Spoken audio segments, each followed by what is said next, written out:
I'm Howell Bellamy Jr., known to most of my friends and clients as Skeets. I came to Myrtle Beach to practice law after graduating from law school from the University of South Carolina in 1962. Most of the practice of law was in Conway. Myrtle Beach was really a bunch of title lawyers examining titles and closing loans, and I decided that Myrtle Beach needed something more than just a bunch of lawyers closing loans. So my goal was to try to surround myself with qualified, competent lawyers that could do things more than just close loans, and that's where we began. I grew up in Myrtle Beach, one of the few remaining natives, just as Skeets Bellamy, our founder, was as well. He opened a solo practice in Myrtle Beach and was building it. I came back to work as a law clerk for him on the summer of 1966. That it was just him at that stage. When I finished law school 2 years later, he had taken in another partner, John Ruttenberg, and he and John were doing mostly real estate work, particularly single-family residential work. I am David Gravely, and we moved to Myrtle Beach in 1960, went to Presbyterian College, went to South Carolina Law School, and came back home to Myrtle Beach in November of '72, started practicing with the Bellamy Law Firm, and was there until I retired. I interviewed several firms in South Carolina, and it always came back to Bellamy. We had John Ruttenberg, of course, Skeets Bellamy, our senior partner, myself, and Eddie Bowers, and it was just four, and then we brought in Claude Epps and John Ed Copeland and 20-some others. So it's been a gradual incline with my law firm experience. Started a real small office on Oak Street and moved to a nice new complex on Oak Street a couple blocks up, Myrtle offices, and then built our present office now. Well, I'm John Copeland. Most of my friends call me John Ed Copeland, but I'll answer to either one. I am from Myrtle Beach originally. I went to Wofford College, and I went to the University of South Carolina Law School, and then I have, against my best wishes, I had to serve 9 months in the Army, and then I came back. I did not join the Bellamy Law Firm to begin with. I practiced law as an independent. I did that because, well, first of all, I decided that I wanted to come back to Myrtle Beach, and I went to work for a lawyer named Johnny Abel, and then a friend of mine, lawyer friend, Jim Van Osdale, moved back to Myrtle Beach, and we practiced together in our firm, Copeland and Van Osdale, for about 3 years. At that point, he and I decided that we would go separate ways. He was a politician. I'm Ed Bowers, and graduated law school in South Carolina. Went to work with the IRS for 3 years and was stationed in Miami. I went to night school at the University of Miami and received a master's in taxation. After that, I came to Myrtle Beach and interviewed with the Bellamy Law Firm. Hi, I'm Brad King. I started working for the law firm actually the summer before I started law school. When I found out that I had been accepted to law school, Skeets was a neighbor of mine. So I walked down one day, knocked on his door and said, I'm going to law school in the fall. Can I come work with you this summer? And he kind of, well, what would you do?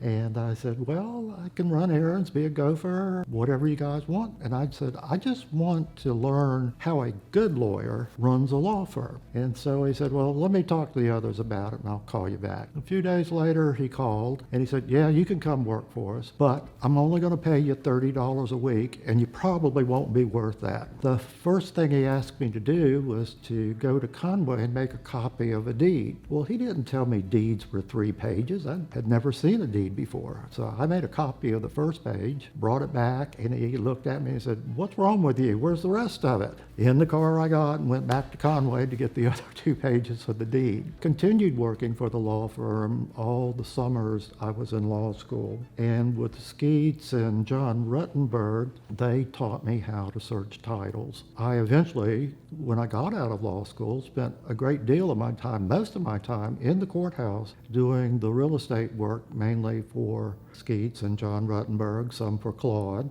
it got to the point where Skeets wanted to get into litigation a lot more. And everybody did real estate. That was really the only way to make a living back then. So he started giving me a lot of his real estate work to do while he concentrated on becoming the litigation attorney. So I had to spend my mornings in Conway, my afternoons in the office doing real estate closings, and that helped Skeets expand his litigation practice. I'm Jill Griffith, and I was I was born in Japan, but I grew up in Georgetown, South Carolina, and in 1982, I was finishing a internship with a judge in Charleston, and I went all around Charleston and did my interviews and met all these people, and they looked at me like, "You're a girl." And I thought, yes, I am. But it was an unusual thing in Charleston, and probably most places, to have a female attorney. My great friend Johnny Abel, who's deceased now, was right down the hall, and he must have had 20 cases that he had that were scheduled for trial that he never tried. And he came to my office one day and said, "Why don't you take these 20 cases and go try them?" Being a young lawyer just starting on my own, I didn't have a lot of trial practice at that time. So I took his 20 cases, good, bad, or indifferent, and went over to the courthouse and started trying them. And that's when I decided the next thing we needed to do was to bring in and have some lawyers around that could try cases, draw wills, but I saw a real need in Myrtle Beach for lawyers that could handle estates and do estate work.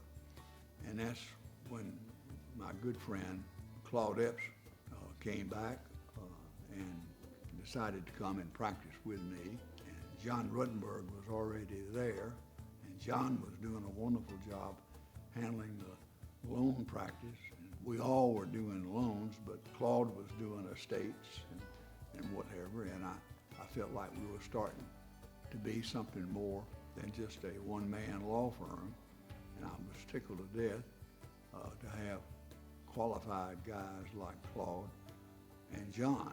I was brought in to relieve some of the pressure in that same field. The three of us worked together, though. It started freeing up some of Skeets' time, and the bulk of the real estate work fell to John and I.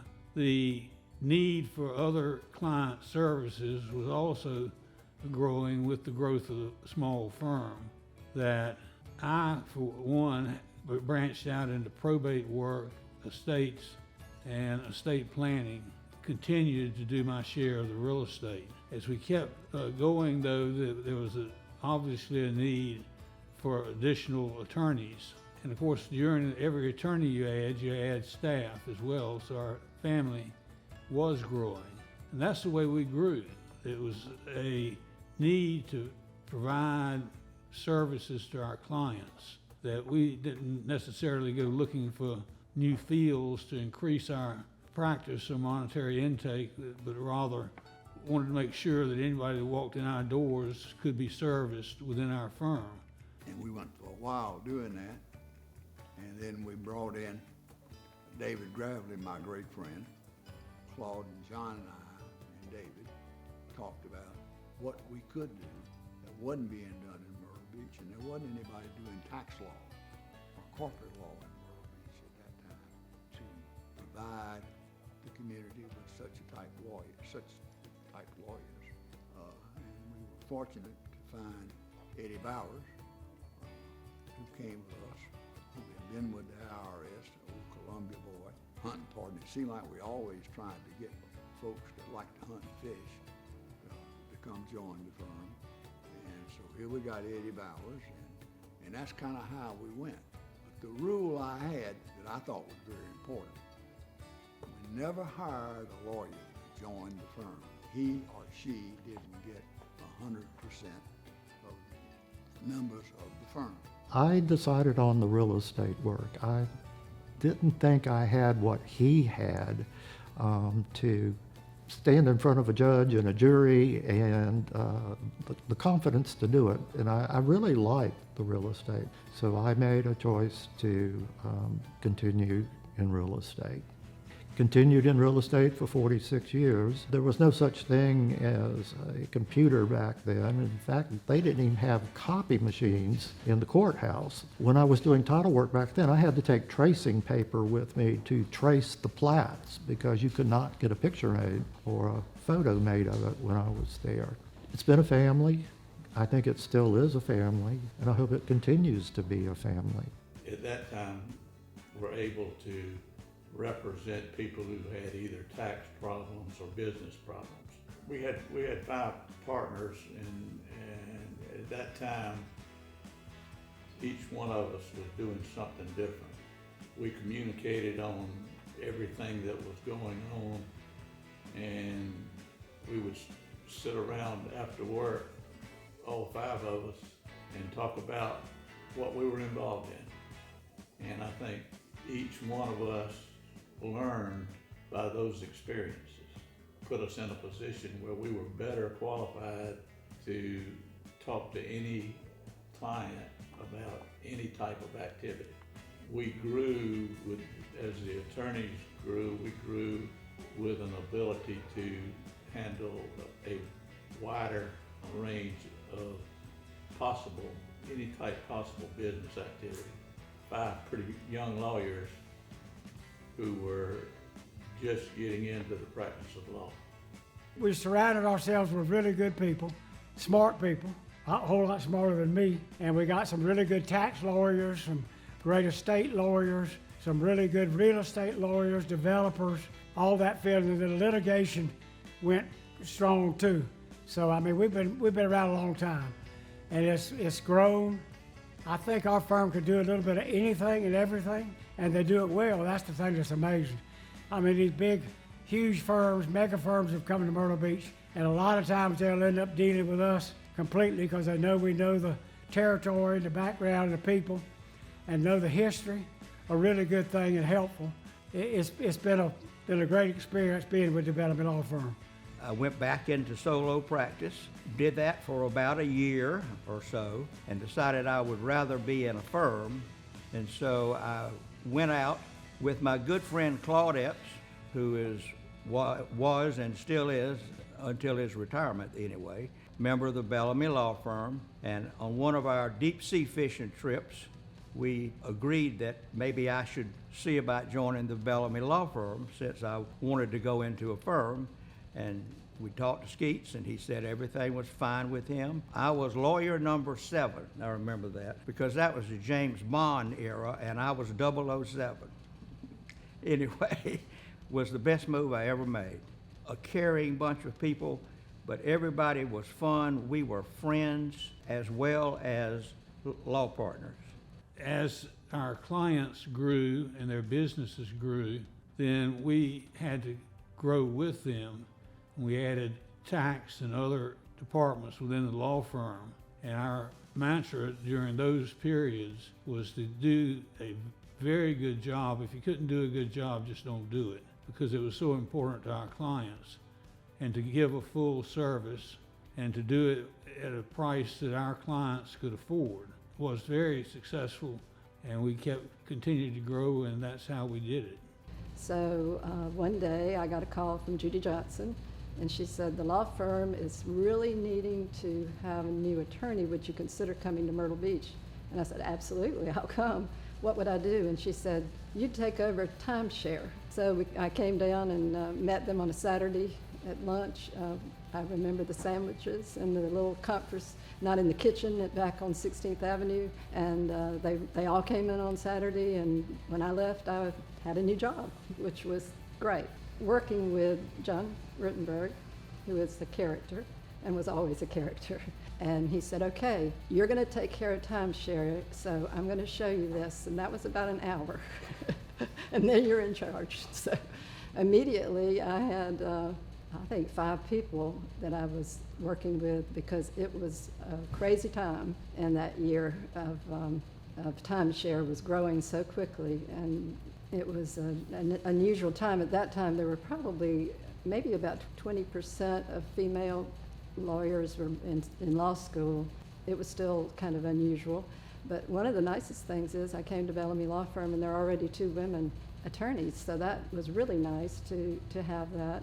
And all the men were very welcome. They were not like, oh, she's a girl, what's she gonna do? I was accepted immediately. They were always really, really nice and really became, like we've all said, a family. And I felt like I had a lot of big brothers, or younger brothers, some.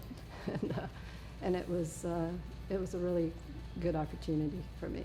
Everybody was there, everybody was willing to help, and we all helped each other. As we came along and other people came on, we passed that down to all the other people too. We did a lot of things in the community. We felt like that it had the firm grow, and it grew to an extent I felt like we became number one.